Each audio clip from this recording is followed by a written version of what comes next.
Hello students, this is रौनक मंत्री। आज हम देखने जा रहे हैं हमारा जो नेक्स्ट टॉपिक है कि भाई किंगडम जो है मतलब अलग अलग तरीके से अपन ने किस तरीके से डिवाइड किया है उनके बारे में हम डिस्कस करेंगे। अब जैसे अपन ने पहले कल वाली क्लास में पढ़ा था कि भाई क्लासिफिकेशन किस तरीके से हुआ था, इवोल्यूशन किस तरीके से हुआ और जो मतलब एक अलग अलग ग्रुप्स थे वो किस तरीके से बटे हुए थे उनके बारे में हमने डिस्कस किया था। अब आ रहा है हमारे पास कि भाई अलग अलग किस तरीके से इनको बांट रखा है और उनके जो अलग अलग पार्ट्स हैं जो ग्रुप बने हुए हैं उनके बारे में डिस्कस करने के। जैसे देखिए कि ऑर्गेनिज्म है, ऑर्गेनिज्म को दो टाइप से डिवाइड किया गया है, प्रोकैरियोटिक और यूकैरियोटिक्स। प्रोकैरियोटिक यानी कि जिसमें क्या उनसे आ गया अपने पास मोनेरा, और यूकैरियोटिक क्या है उसमें दो टाइप के ऑर्गेनिज्म है अपने पास, यूनिसेलुलर और मल्टीसेलुलर। ठीक है ना। फिर यूकैरियोटिक में दो टाइप के हैं, तो यूनिसेलुलर में तो आ गया है हमारे पास प्रोटिस्टा, सेकंड ग्रुप आ चुका है। ठीक है ना।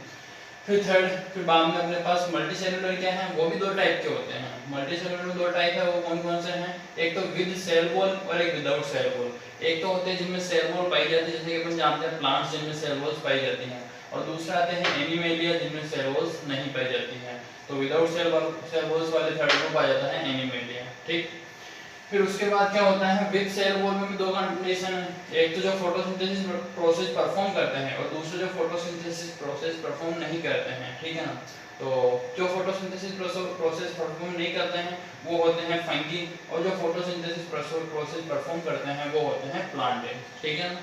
प्लांटे और एनिमल्स के बारे में तो डायरेक्ट वाला प्लांट्स और एनिमल्स है, फंगी भी क्या है एक तरह से प्लांट्स का एग्जांपल है, बट ये क्या होता है फोटोसिंथेसिस एग्जाम जो प्रोसेस होती है इसको फॉलो नहीं करता है या परफॉर्म नहीं करता है। ठीक है। इसके हिसाब से ये चार अपन को ध्यान रखना है, इसी के बेसिस पे अपन मतलब अलग अलग टाइप इनके बता सकते हैं। ठीक। फिर आ जाता है हमारे पास फर्स्ट मोनेरा।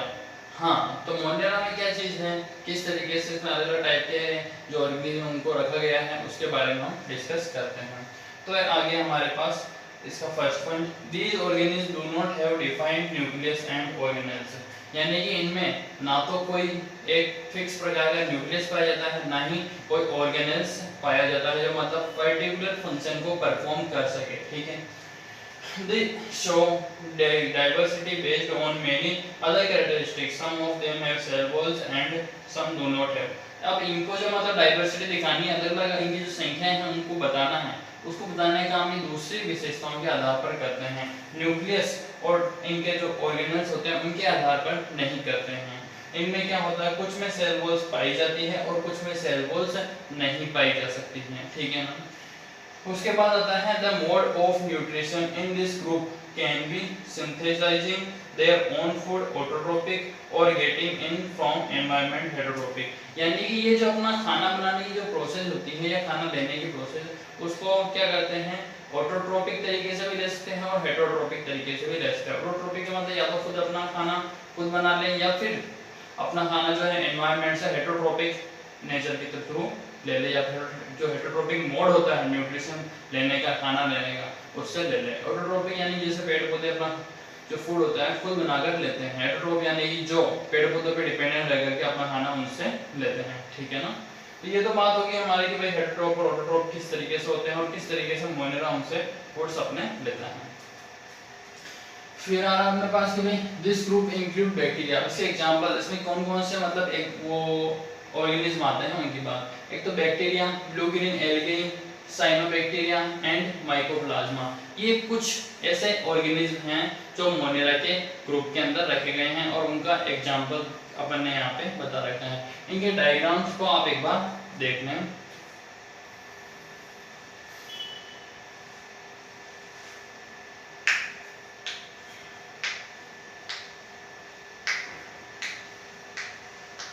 हाँ, तो नेक्स्ट आ रहा अपने पास प्रोटिस्टा। अब प्रोटिस्टा क्या चीज होती है, प्रोटिस्टा कौन से ग्रुप में आया था अपने पास देखें, यूनिसेलुलर वाले में। तो this group include many kinds of unicellular eukaryotic organism. यानी कि इसमें बहुत सारे टाइप के यूकैरियोटिक यूनिसेलुलर ऑर्गेनिज्म होते हैं। फिर their mode of nutrition can be autotrophic और हेटेरोट्रोपिक। इनका भी मोड ऑफ न्यूट्रिशन हेटेरोट्रोपिक और ऑटोट्रोपिक हो सकता है, यानी कि अपना जो फूड है ये सेल्फ भी बना सकते हैं और या फिर चाहे तो एनवायरनमेंट से ले भी सकते हैं। ठीक है। एग्जाम्पल क्या है इसके, यूनिसेलुलर एल्गे होती हैं, डायटम्स होते हैं या प्रोटोजोआ, ये क्या है इसके कुछ एग्जाम्पल्स हैं। इसके बारे में बस इतनी सी डिटेल्स आपको लिखनी है। इसका डायग्राम नोट करें।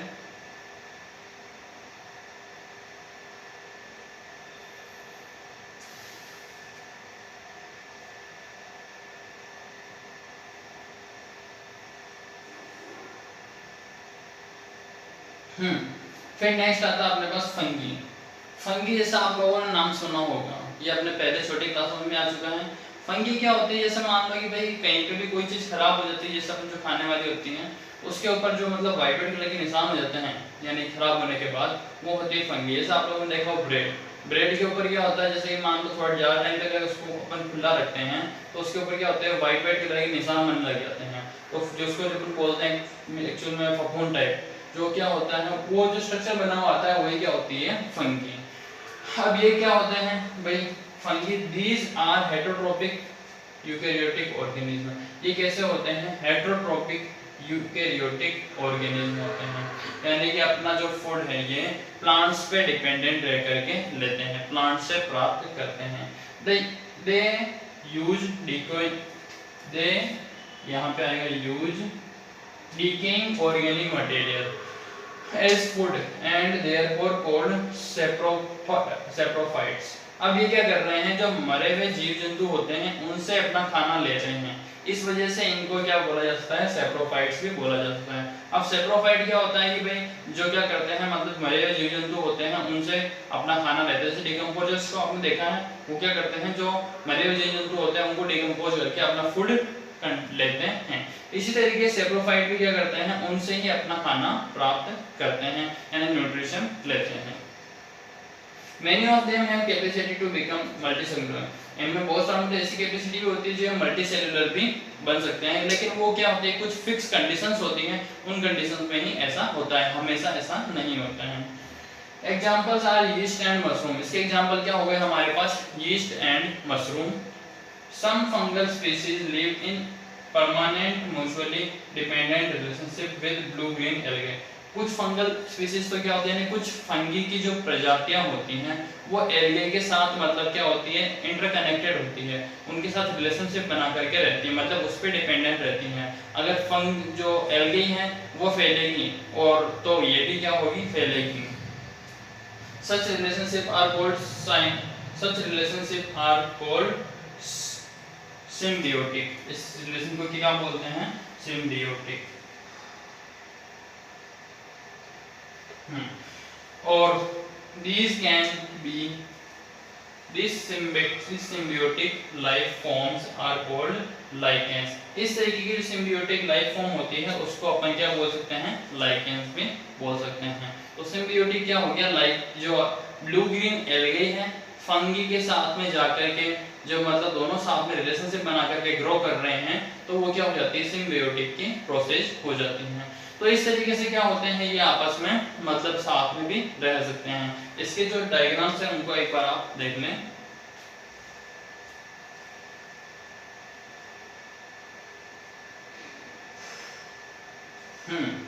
तो आज हमने किस चीज के बारे में पढ़ा है, तो ऑर्गेनिज्म उसके अलग अलग टाइप के हैं उनके बारे में हमने देख लिया। भाई हमने मोनेरा के बारे में देखा, फिर बाद में हमने भाई प्रोटिस्टा के बारे में देखा, फिर बाद में हमने किसके बारे में देखा, फंगी के बारे में देखा, और फिर बाद में हमारे बचेंगे प्लांटे और एनिमेलिया, उनके बारे में भी हम डिस्कस करेंगे। और मोनेरा के बारे में अपन ने कंप्लीट पढ़ लिया, प्रोटिस्टा के बारे में अपन ने पढ़ लिया, उसके डायग्राम जो है आपको अच्छी तरीके से याद रखने हैं, कौन कौन से एग्जांपल्स हैं उनको अच्छी तरीके से नोटबुक में बनाना है। फंगी मैंने आपको वो बताई दिया, ब्रेड के ऊपर जो मतलब फफूंद टाइप आती है वो क्या होती है, फंगी। इसके स्ट्रक्चर बनाना है अपन को, इसके बारे में कंप्लीट नोट करना है।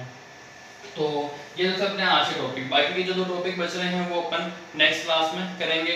आज जो मैंने आपको बताया कंप्लीट वहां तक पढ़ ले, जो भी प्रॉब्लम हो वापस से एक बार पूछ लें। आज की क्लास हमारी यहीं ओवर होती है, नेक्स्ट क्लास में हमारा नेक्स्ट टॉपिक स्टार्ट होगा।